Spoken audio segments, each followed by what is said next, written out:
please make sure you go over to YouTube, subscribe, or you can always find us on any of the podcast platforms, and that's Fostering Change. Well, it's so hard to believe that we are actually through the month of January.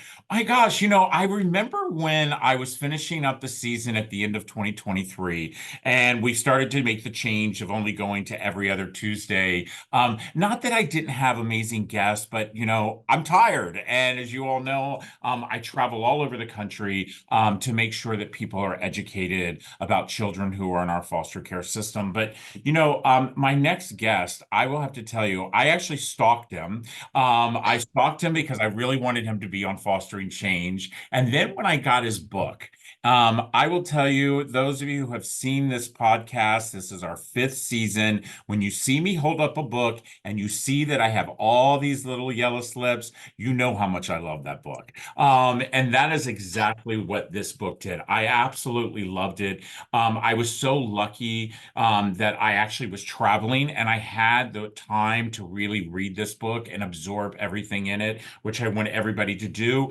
But you know what, ladies and gentlemen, let's go ahead and get started. Mark, welcome to Fostering Change. Rob, thank you so much for having me. And I have to tell you, it was a mutual stalking, man, because I've been following you for years. Oh, well, thank you so much. Mark, I have to tell you, when I started reading your book, it was so much that it reminded me of my husband and I. Well, we started the journey, over 15 years ago, and seeing what you and your husband were going through, I just felt like, I know I'm going to get a lot of hate emails on this, and I get them all the time. I felt like nothing had changed. Nothing had Oh, changed. So I want to dive right in. First of all, I want to know, why did you write this? I just, Rob, I think it's probably similar to you. It's like, we go into these situations and your eyes are just opened. I mean, I really had no idea. I mean, what the system was like, what these children and families experience. And as you start living it day in and day out, you're like, what more can I do? And I just felt like I had a story to tell and it was worth sharing. And so really my hope is obviously that it captures a larger audience than just, those of us in the space. I want families in their day-to-day life to think about what's going on in the house next door. Are those kids safe? Yeah. Yeah. And I love first of all, I love the fact of the title. And I love the fact that, so many times we think about, are those kids safe? I recently had friends of mine who actually had a child from foster care. They fought and fought and fought for the child, and the child ended up going back to the biological parents. And the 3 months later, they found the child dead. Oh, And God. and so the reason I bring that up is because, you saying flat out, are they safe? We Yeah. see so much in our country that, and by the way, I mean, you're impressive with all that you've done, for the number of Congress people you work for, the amazing, our Hillary Clinton and all of that. But the thing is that I think the problem is that we're not talking about, are the kids safe? Instead, what we're doing is we're pushing and pushing reunification. And I'm not saying that reunification is not what we should be doing, but I think that we're literally turning a blind eye when on reunification, when we're not listening to the foster parents, we're not listening to the guardian ad litems, we're not listening to the CASA workers. What do you feel about that? Honestly, I think that was one of the hardest things for me to stomach. I think, and I say this flat out in the book. I'm like, my husband and I are two, successful men, but we're also white men, and we're used to going into a room and having our voice heard. And unfortunately, there is a disproportionate number of children of color in the system whose parents are of color, and they're not getting their voices heard in so many different so many different avenues that leads to this problem. And I think, for me, it was such an eye-opening experience to be told to, like, show up and shut up sort of thing. And for these families, they're told it all the time, and it breaks your heart. I mean, that really is so much of why I wanted to write this book too, is not just about the foster parents, obviously, it's about the children and the families too. Yeah, yeah. I love the fact in the book, you're very much like Reese and I, you and your husband, is that, I really wanted my children to never be embarrassed of their story. I Hmm. wanted them to know. I wanted them, we're very lucky, out of our 5 kids that we've adopted in the system, 2 of our children, we have a relationship with the birth mother. And, you said it. I'll tell you right now. My son and daughter probably should have never, ever been taken from their mother. I mean, it was basically because of the neglect, which they considered that was no more than poverty, Yeah, and we see that so yeah. much when it comes to kids of color. There's something that I actually highlighted in the book that really caught my eye, and it says, the country allows families to set age ranges like 0 to 3 for the children they are willing to foster, but infants only is an acceptable range. I remember when Reese and I went down to DC Child and Family Services, and we said, okay, we want to adopt and we want to foster, and then they had the range thing, and I said, but I want Yeah. a baby. I remember saying, I want a baby. And she looked at me and laughed and said, so does everybody else. We don't allow that. Was that a kind of surprise for you as well? It was, I mean, I had been around long enough and doing some like work with different nonprofits in the foster care space that I thought I like, had a leg up. Like I could kind of game the system a little bit. I knew the odds, I did my homework. And when they said 0 to 3, I was like, wait, what do you mean? Like that's not what I signed up for. Like, I don't get it. And we talked off, in the story, we had them, they came to our house. And when the social worker had come to our house, she said, you have a big house. Would you consider siblings? And I mean, just to show you my naivety, and you've read this in the book, but I'm like, oh yeah, of course, and what I thought was, if mom has another kid 3 years down the road, can we call you? Like, I thought that's what she was asking, Yeah. not there would possibly be 3 children under, or or 2 children or whatever it is under the age of 3. It blew my mind that that was a possibility, and of course that's what we ended up with was boys who were 10 months apart, or Irish twins as we call them where I'm from. Yeah, yeah, no, and like I said, I just felt like as I was walking through this book, I literally and I was saying to my husband as I got off the plane, I called him immediately, and I was like, "Oh my gosh, I cannot wait to bring this book home for you to read because I'm telling you, these are our brothers." I was like, because it was crazy because we went through the same exact thing. My husband was adamant if there's a set of siblings, we're game, but we hear these 2 gay men living in DC. Yeah. And little would I know that within a matter of 3 months, we would have 4 kids, age of 4, and all of them in diapers. It was absolutely crazy. And the thing that I say to people all the time, I, you know, and again, I want everybody to know this book to me is such a resource book.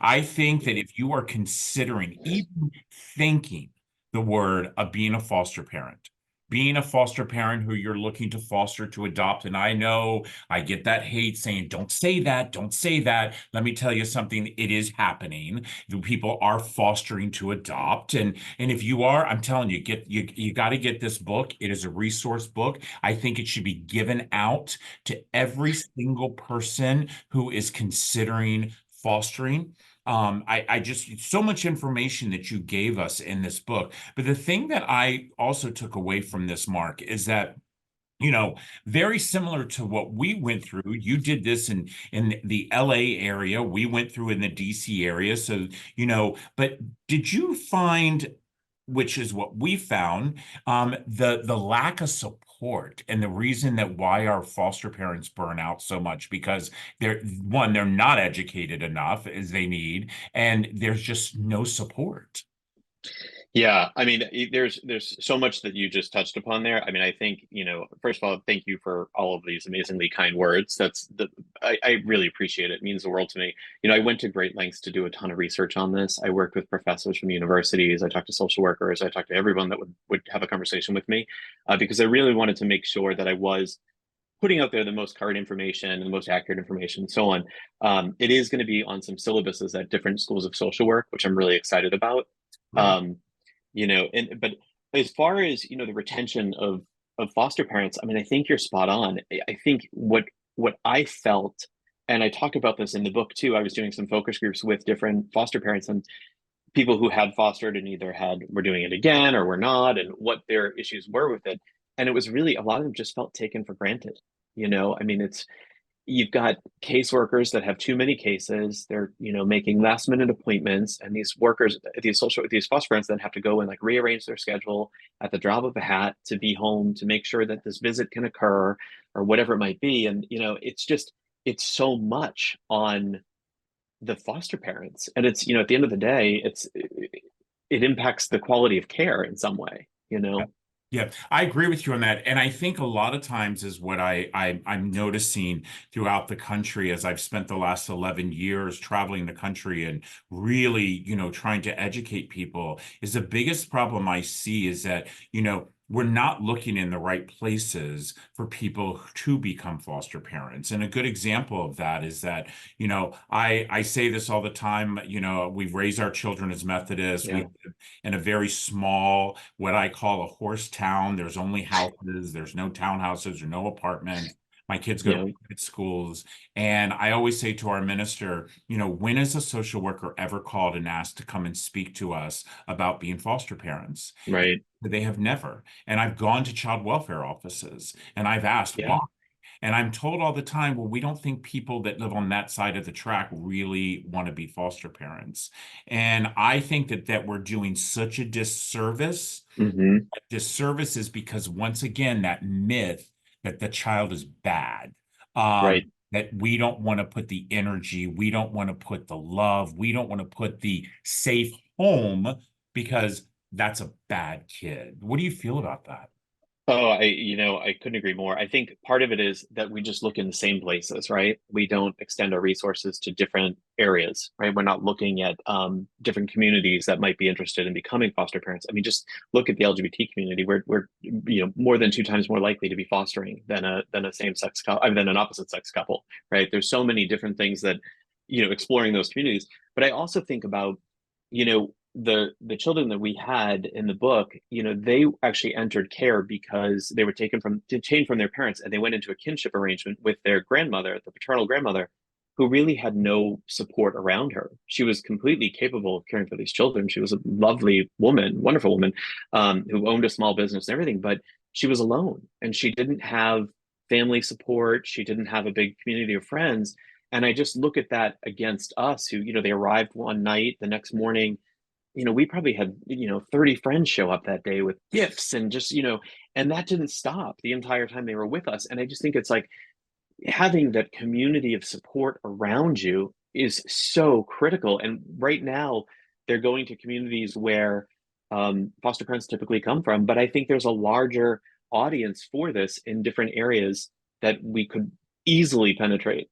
Yeah, yeah, I agree with you. And it's one of the things I always tell anyone who's ever thinking about being a foster parent. I say the very first thing you should do, find your community. Find your Yeah. community because that is So true. so important. Because, like, very much like you, we immediately, we had, my in-laws arrive and then friends Yeah. arrive, and in fact, having four kids, it was just like, I was like, and by the way, I didn't do the diaper thing. So, but they, bless my Oh husband. man. Yeah, didn't do the diaper thing. Wow. Bless my husband on that, I don't know how you got away with that. And you're still my married. we're getting ready to celebrate 19 years, and my husband says to Wow. me all the time, he says, the reason I let you get away with the no diaper thing is because I didn't want to clean up two messes. He was like, so uh, he always reminds me of that. The fact is that, but when I'm reading this book, I'm thinking about how unbelievably lucky my kids are and how unbelievably lucky your kids are. But how many kids out there are not finding that forever family that truly is nourishing them? And did you worry, you and your husband, as you've gotten your children as they're growing about all the things that we hear about when it comes to the trauma that children in our foster care system are going through? You know, I did. And I think honestly, that was part of the reason we went with that. We wanted babies, right? We had it in our head that we could somehow spare them of some sort of trauma, abuse, neglect, whatever it might have been. And, the truth is, That's doesn't really exist. I mean, there's so much stuff that happens from, as soon as in utero, even, Um, but I will say one of the things that we had, and I will credit, I live in Los Angeles, in Los Angeles County. This is a city where there's a therapist on every corner, which is wonderful. And we've had tremendous access to therapy services and so on. And so I really, you know, I'm very grateful to the state of California and the county of Los Angeles for being able to provide that to my children, but also my husband and I too. I mean, we weren't just first-time foster parents; we were first-time parents. I mean, I didn't even know what a diaper genie was until a friend of mine sent me one in the mail. Yeah, you know it is. I mean, you must have gone through this too, but it's like, when you have this gestational period and you're expecting a child, like, it's exciting, but the thing is, like, you kind of know what to expect, or everyone in the world who's had a child is telling you, you're going to need to learn how to swaddle, and you're going to need diapers, and this is the size because it's going to be tiny, and this and that, and this formula, or breastfeeding, or whatever it is. For us, like, and I mean, you get a call, and a few hours later there's a bunch of kids at your door. You don't have any of these supplies, and none of the clothes fit, and none of the, I mean, and it's just, and even if you had them, they wouldn't be put away anywhere. Like, where are we going to store the blankets and the diapers, and then, and God forbid you get bottles that don't have matching caps. I mean, that is just a nightmare at 4 a.m. Yeah, yeah, and you are right about that. You write about that in your book, and I love that with the opening line where you write about how you've never experienced the morning sickness and all of the things that mothers go through, as they're preparing to have that child. And all of a sudden, Okay. I mean, I know for us, it was we got a phone call, and we got a phone call, and they said, in 2 hours, we're coming to your home with 2 children. And we're just like, okay, this is really happening. Um, do you feel, I mean, the fact is you do live in LA. I mean, it is very diverse. It's very, compared, just like when DC, where my husband and I lived. But what we found out 15 years ago when we went to go foster, the fact that we were white, and that we were a same-sex couple, we felt more discriminated against than if it was a single person. Or we had to go through a lot of hoops because of the fact that we were gay. Did you and your husband feel any of that pressure whatsoever? I have to be honest with you. I don't think we felt that. And I think, when you said it hasn't changed, I'm hoping that that is one of the changes that maybe has existed, because we really didn't feel that. Now, I also recognize that Los Angeles is not a microcosm of the US, but then again, neither is Washington, D.C., right? And so, but they were very welcoming. In fact, we had gone through an incredible nonprofit called Raise a Child, which helps families, find the right agency to work with and so on. I know you've probably had Rich on, and Yeah, they're but wonderful. Rich has been my friend for years. I've had him on our podcast. Yeah, he's a great He's a guy. hero. He's a hero and a friend. And anyway, but they had connected us with a couple different foster family agencies, and it was funny. I mean, they all came to our house. I mean, they were like rolling out the red carpet for us. And now, fast forward several years later, I do so much nonprofit work and advocacy work in the foster care space. Anytime I talk about our story, if there's a social worker in the room who does the trainings and the recruitment, they always come over to me and they say, whenever there's a same-sex couple that comes in, I always run to them, because I know it's a really deliberate decision to be here. Like, you both have to be on board, you can't get pregnant. So, in our case, and many other cases, like, surrogacy was an option for us. We could have afforded to do that. We just chose not to. We both have histories with foster care in our family, and it was important to us. Yeah, and that was like for Reese and I, we had no issue whatsoever, if we to be surrogates, but it was, for me No. as a kid who grew up in the system, I just wanted to give a kid a break. Little did I know I would be giving 5 children. You know, I mean, little would I know that it would be 5 kids, and for Reese and I just to have adopted our fifth child, and he came in when he was Wow. 18, is it's crazy. Mark, as we finish up this, if there was one thing that you could, say for a new foster parent, Mhm. what would that be? Oh, I Besides think read your book. Yeah, that's a great one, but so thank you for that. But I think honestly, it is, for people considering it, it's like really go in with your eyes open, do your homework. I mean, there are many things you can do to help that don't involve fostering. I don't think everyone should foster. We need a lot more people. So if it's right for you, please do it. But I think it's, really don't rush to judgment on the families. Like, go in with a lot of empathy in your heart. Recognize that, your life has probably been a whole lot easier than the families that are involved in this system. And, do your best to be empathetic to them. And, the social workers could use some empathy too, because I guarantee they have more caseloads, but also be that squeaky wheel.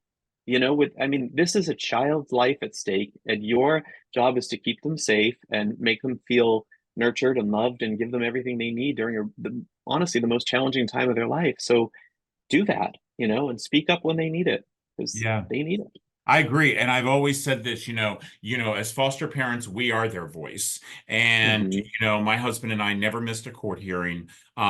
We never allowed a social worker to take our children to the doctor, because Yeah. no matter whether they were on the reunification goal or their adoption goal had been Yeah. changed, while they were living in our home, they were our children. And Yeah. the biggest thing that, that I think that we make the biggest mistake within our system is that we immediately think that the birth parents are bad. We Yeah. immediately isolate, everyone. And I think the first thing that we should do when a child enters foster care is that every single person should come to the table.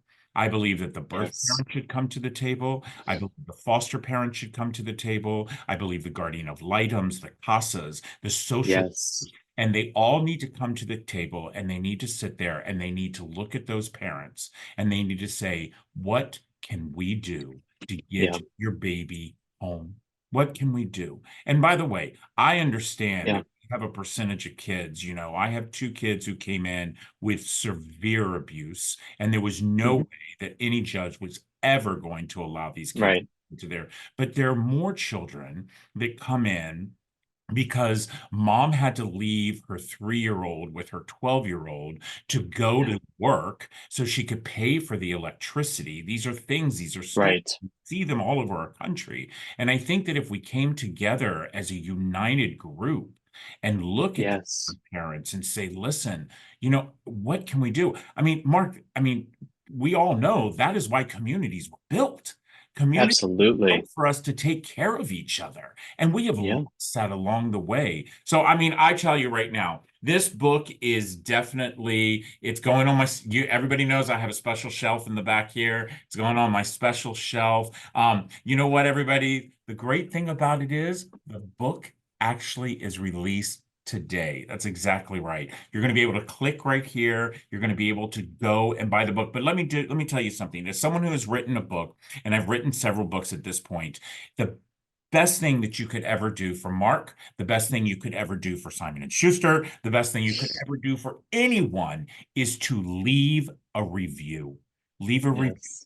Not every one of you are going to like it. And by the way, I've had some of those reviews that kind of cut me a little bit. But we want you to leave the review, because leaving the review is truly what's helped moves this book forward. The more reviews, Absolutely. the farther the book moves. And that's important to me, because this is definitely a book that truly needs to be moved, and it needs to be Yeah. moved as quickly as possible. Mark, listen, I am so lucky I get to call you my friend. I can't wait to see you very soon. I'm going to Yes. get to break bread with you. But everybody, listen. This is just another amazing episode of Fostering Change. I say it all the time. It's my last season, but I can tell you, when I have guests like Mark on, when I read amazing books like this, I realize why I do what I do. And what I want you all to do is, if you're even thinking about fostering, or maybe you know that person who's been talking to you about it, get this book. Get this book. Really read this book. I'm telling you, it's going to be a book that you probably will read it within less than 2 days, like I did, because it is such an amazing book. Mark, I wish you and the family all the best in the world, and I can't wait to have you back on Fostering Change. And everyone, keep doing what you're doing. Be good humans. Take care, everyone. Thank you so much, Rob. I so appreciate it. You're welcome, buddy. Hey everybody, it's Rob Scheer, the founder of Comfort Cases, and thanks for tuning in to Fostering Change. You can actually watch a couple of episodes right here